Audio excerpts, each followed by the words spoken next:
ഈശോമിശിഹായ്ക്ക് സ്തുതിയായിരിക്കട്ടെ. Helen and Teresa YouTube ചാനലിലേക്ക് എല്ലാവർക്കും സ്വാഗതം. ഇന്ന് നാം പഠിക്കാൻ പോകുന്നത് ന്യായാധിപന്മാർ 16-ാം അധ്യായമാണ്. ഇതിൽ 31 വാക്യങ്ങളും 2 ശീർഷകങ്ങളും ഉണ്ട്.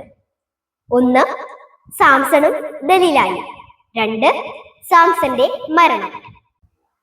ന്യായാധിപന്മാരുടെ പുസ്തകത്തിൽ 12 ന്യായാധിപന്മാരെ കുറിച്ച് പ്രതിപാദിക്കുന്നുണ്ട്. അതിൽ അവസാനത്തെ ന്യായാധിപനാണ് സാംസൺ. 16-ാം അധ്യായത്തോടു കൂടി ന്യായാധിപന്മാരെ കുറിച്ചുള്ള വിവരണം അവസാനിക്കുകയാണ്. ഇതിലെ പ്രധാനപ്പെട്ട ചോദ്യങ്ങൾ ഏതൊക്കെയാണെന്ന് നമുക്ക് നോക്കാം. ചോദ്യം 1. ന്യായാധിപന്മാർ 16:1 അനുസരിച്ച് സാംസൺ എവിടേക്കാണ് പോയത്? ഉത്തരം ഗാസയിലേക്ക്. ചോദ്യം 2. ഗാസയിൽ വെച്ച് സാംസൺ കണ്ടുമുട്ടിയത് ആരെ? ഉത്തരം ഒരു സ്വൈരിണിയെ. ചോദ്യം 3. സാംസൺ അവിടെ വന്നിട്ടുണ്ടെന്നറിഞ്ഞ ഗാസ നിവാസികൾ ആദ്യം ചെയ്തത് എന്ത്? ഉത്തരം അവിടം വളഞ്ഞു. ചോദ്യം 4. ഗാസ നിവാസികൾ രാത്രി മുഴുവൻ പതിയിരുന്നതെവിടെ? ഉത്തരം പട്ടണവാതിൽക്കൽ. ചോദ്യം 5. പട്ടണപ്പടിപ്പുരയുടെ വാതിൽ കട്ടിളക്കാലോടുകൂടെ പറിച്ചെടുത്ത് തോളിൽ വച്ച് സാംസൺ പോയത് എവിടേക്ക്? ഉത്തരം ഹെബ്രോന്റെ മുൻപിലുള്ള മലമുകളിലേക്ക്. ചോദ്യം 6. സോറേക്കു താഴ്വരയിൽ സാംസൺ സ്നേഹിച്ച സ്ത്രീയുടെ പേരെന്ത്? ഉത്തരം ദലീല. ചോദ്യം 7. സാംസണെ നീ വശീകരിക്കണം എന്ന് ദലീലയുടെ അടുത്ത് ചെന്ന് പറഞ്ഞത് ആര്? ഉത്തരം ഫിലിസ്ത്യരുടെ നേതാക്കന്മാർ. ചോദ്യം 8. എന്ത് മനസ്സിലാക്കണം എന്നാണ് ഫിലിസ്ത്യരുടെ നേതാക്കന്മാർ ദലീലയോട് പറഞ്ഞത്? ഉത്തരം സാംസന്റെ ശക്തി എവിടെ സ്ഥിതി ചെയ്യുന്നുവെന്നും അവനെ എങ്ങനെ കീഴടക്കി ബന്ധിക്കാമെന്നും മനസ്സിലാക്കണം. ചോദ്യം 9. ഞങ്ങൾ ഓരോരുത്തരും എത്ര വെള്ളി നാണയം തരാം എന്നാണ് ഫിലിസ്ത്യരുടെ നേതാക്കന്മാർ ദലീലയോട് പറഞ്ഞത്? ഉത്തരം 1100. ചോദ്യം 10. ദലീലയെ കബളിപ്പിക്കാനായി സാംസൺ ആദ്യം പറഞ്ഞ മറുപടി എന്ത്? ഉത്തരം ഉണങ്ങാത്ത പുതിയ 7 ഞാണുകൊണ്ട് ബന്ധിച്ചാൽ എൻ്റെ ശക്തി കുറഞ്ഞ് ഞാൻ മറ്റു മനുഷ്യരെ പോലെയാകും. ചോദ്യം 11. ഉണങ്ങാത്ത പുതിയ എത്ര ഞാണുകളാണ് ഫിലിസ്ത്യ പ്രഭുക്കന്മാർ കൊണ്ടുവന്നത്? ഉത്തരം 7. ചോദ്യം 12. ഉണങ്ങാത്ത പുതിയ 7 ഞാണുകൊണ്ട് സാംസണെ ബന്ധിച്ചത് ആര്? ഉത്തരം ദലീല. ചോദ്യം 13. ദലീല ആളുകളെ പതിയിരുത്തിയത് എവിടെ? ഉത്തരം ഉൾമുറിയിൽ. ചോദ്യം 14. ആര് നിന്നെ വളഞ്ഞിരിക്കുന്നു എന്നാണ് ദലീല സാംസണോട് പറഞ്ഞത്? ഉത്തരം ഫിലിസ്ത്യർ. ചോദ്യം 15. സാംസൺ ഞാണുകൾ പൊട്ടിച്ചു കളഞ്ഞത് എന്തുപോലെയാണ്? ഉത്തരം അഗ്നി ചണനൂലിനെ എന്ന പോലെ. ചോദ്യം 16.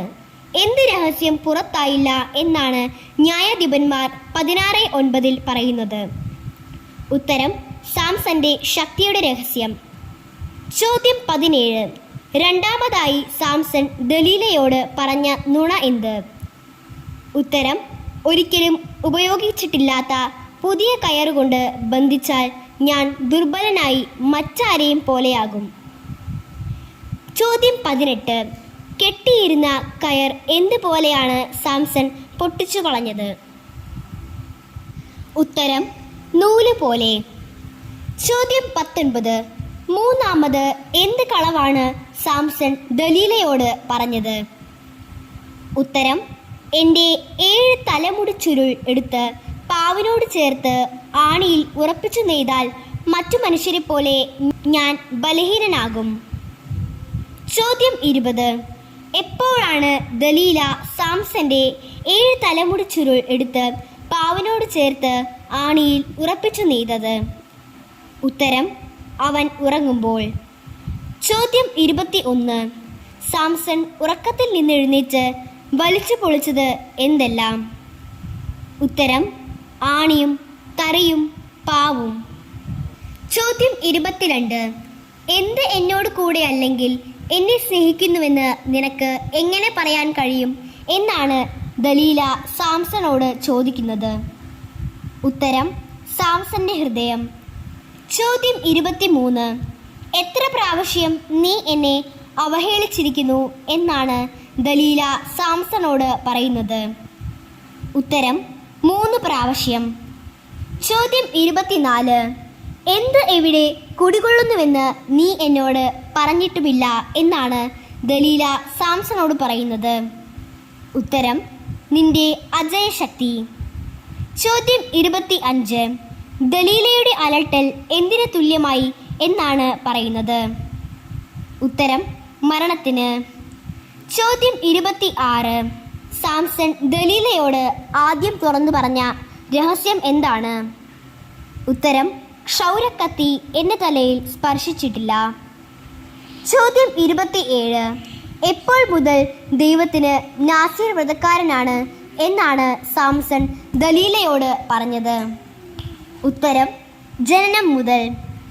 ചോദ്യം 28. ന്യായാധിപന്മാർ 16:17 എപ്പോൾ എൻ്റെ ശക്തി നഷ്ടപ്പെട്ട് ഞാൻ മറ്റു മനുഷ്യരെ പോലെയാകും എന്നാണ് സാംസൺ പറയുന്നത്? ഉത്തരം: മുടി വെട്ടിയാൽ. ചോദ്യം 29. സാംസൺ സത്യം തുറന്നു പറഞ്ഞപ്പോൾ ദലീല ചെയ്തത് എന്ത്? ഉത്തരം: ഫിലിസ്ത്യരുടെ നേതാക്കളെ വിളിച്ചു പറഞ്ഞു. ചോദ്യം 30.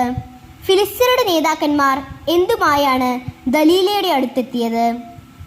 ഉത്തരം: പണവുമായി. ചോദ്യം 31. ദലീല സാംസനെ കിടത്തിയുറക്കിയത് എവിടെ? ഉത്തരം: മടിയിൽ. ചോദ്യം 32. സാംസന്റെ തലയിലെ 7 മുടിച്ചുരുളുകളും ക്ഷൗരം ചെയ്യിച്ചത് ആരെക്കൊണ്ട്? ഉത്തരം: ഒരാളെക്കൊണ്ട്. ചോദ്യം 33. മുടി ക്ഷൗരം ചെയ്തതിന് ശേഷം ദലീല എന്തു ചെയ്തു? ഉത്തരം: സാംസണെ അസഹ്യപ്പെടുത്താൻ തുടങ്ങി. ചോദ്യം 34. ഫിലിസ്ത്യർ നിന്നെ ആക്രമിക്കാൻ വരുന്നു എന്ന് ദലീല പറഞ്ഞപ്പോൾ എങ്ങനെ രക്ഷപ്പെടും എന്നാണ് സാംസൺ മറുപടി പറയുന്നത്? ഉത്തരം: മറ്റവസരങ്ങളിൽ എന്ന പോലെ തന്നെ. ചോദ്യം 35. ആര് തന്നെ വിട്ടുപോയ കാര്യമാണ് സാംസൺ അറിയാഞ്ഞത്? ഉത്തരം: കർത്താവ്. ചോദ്യം 36. ഫിലിസ്ത്യർ സാംസണെ പിടിച്ച് എന്താണ് ചെയ്തത്? ഉത്തരം: കണ്ണു ചൂഴ്ന്നെടുത്ത് ഗാസയിലേക്ക് കൊണ്ടുപോയി. ചോദ്യം 37. എന്തുപയോഗിച്ച് ബന്ധിച്ചാണ് സാംസണെ കാരാഗൃഹത്തിൽ ആക്കിയത്? ഉത്തരം: ഓട്ടുചങ്ങല കൊണ്ട് ബന്ധിച്ച്. ചോദ്യം 38. കാരാഗൃഹത്തിൽ സാംസന്റെ ജോലി എന്തായിരുന്നു?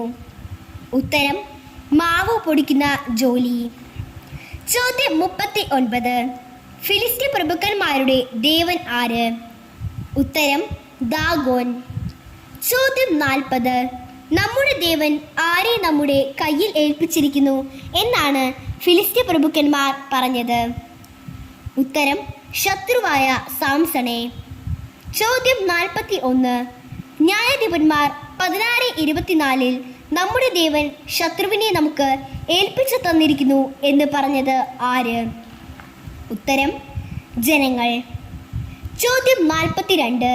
അവൻ നമ്മുടെ എന്ത് നശിപ്പിച്ചവനാണ് എന്നാണ് സാംസണെ കണ്ടപ്പോൾ ജനങ്ങൾ ദേവനെ സ്തുതിച്ചുകൊണ്ട് പറഞ്ഞത്?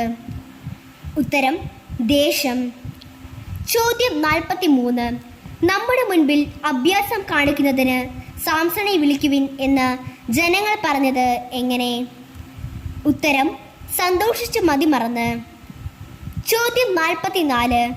ഒന്നു ചാരി നിൽക്കാൻ കെട്ടിടത്തിൻ്റെ തൂണുകൾ എവിടെയെന്ന് ഞാൻ തപ്പി നോക്കട്ടെ എന്ന് സാംസൺ പറഞ്ഞത് ആരോട്? ഉത്തരം: കൈക്ക് പിടിച്ചിരുന്ന ബാലനോട്. ചോദ്യം 45. ആരെയെല്ലാം കൊണ്ട് കെട്ടിടം നിറഞ്ഞിരുന്നു എന്നാണ് ന്യായാധിപന്മാർ 16:27 പറയുന്നത്? ഉത്തരം: പുരുഷന്മാരെയും സ്ത്രീകളെയും കൊണ്ട്. ചോദ്യം 46. കെട്ടിടത്തിൽ ആര് സന്നിഹിതനായിരുന്നു എന്നാണ് പറയുന്നത്? ഉത്തരം: ഫിലിസ്ത്യ പ്രഭുക്കന്മാരെല്ലാം. ചോദ്യം 47. കെട്ടിടത്തിൻ്റെ മേൽത്തട്ടിൽ ഏകദേശം എത്ര സ്ത്രീ പുരുഷന്മാർ അഭ്യാസം കണ്ടുകൊണ്ടിരുന്നു? ഉത്തരം 3000. ചോദ്യം 48. ന്യായാധിപന്മാർ 16:28 കർത്താവിനെ വിളിച്ചപേക്ഷിച്ചത് ആര്? ഉത്തരം സാംസൺ. ചോദ്യം 49. ന്യായാധിപന്മാർ 16:28 സാംസന്റെ പ്രാർത്ഥന എന്തായിരുന്നു? ഉത്തരം എന്നെ ശക്തനാക്കണമേ. ചോദ്യം 50. ഞാൻ നിന്നോട് ഇപ്രാവശ്യം കൂടി യാചിക്കുന്നു എന്ന് പറഞ്ഞുകൊണ്ട് സാംസൺ യാചിച്ചത് എന്ത്? ഉത്തരം എൻ്റെ കണ്ണുകളിൽ ഒന്നിന് ഫിലിസ്ത്യരോട് പ്രതികാരം ചെയ്യാൻ എന്നെ ശക്തിപ്പെടുത്തണമേ. ചോദ്യം 51. കെട്ടിടം താങ്ങി നിന്നിരുന്ന എത്ര നെടും തൂണുകളാണ് സാംസൺ പിടിച്ചത്? ഉത്തരം 2. ചോദ്യം 52. ആരോട് കൂടെ ഞാനും മരിക്കട്ടെ എന്നാണ് സാംസൺ പറയുന്നത്?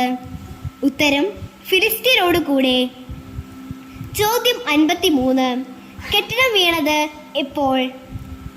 ഉത്തരം സർവശക്തിയും ഉപയോഗിച്ച് സാംസൺ കുനിഞ്ഞപ്പോൾ. ചോദ്യം 54. ആരുടെയെല്ലാം മേലാണ് കെട്ടിടം വീണത്?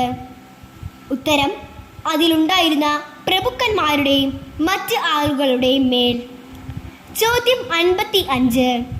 സാംസന്റെ ശരീരം കൊണ്ടുപോയത് ആരെല്ലാം? ഉത്തരം സഹോദരന്മാരും കുടുംബക്കാരും. ചോദ്യം 56. സാംസണെ സംസ്കരിച്ചത് എവിടെ? ഉത്തരം സോറായ്ക്കും എഷ്താവോലിനും ഇടയ്ക്ക് പിതാവായ മനോവയുടെ ശവകുടീരത്തിൽ. ചോദ്യം 57. സാംസന്റെ ന്യായപാലനം എത്ര വർഷമായിരുന്നു? ഉത്തരം 20 വർഷം. ഈ ഒരു വീഡിയോ നിങ്ങൾക്ക് ഇഷ്ടമായെന്ന് വിചാരിക്കുന്നു. അടുത്തൊരു വീഡിയോയുമായി വരുന്നത് വരേക്കും ബൈ.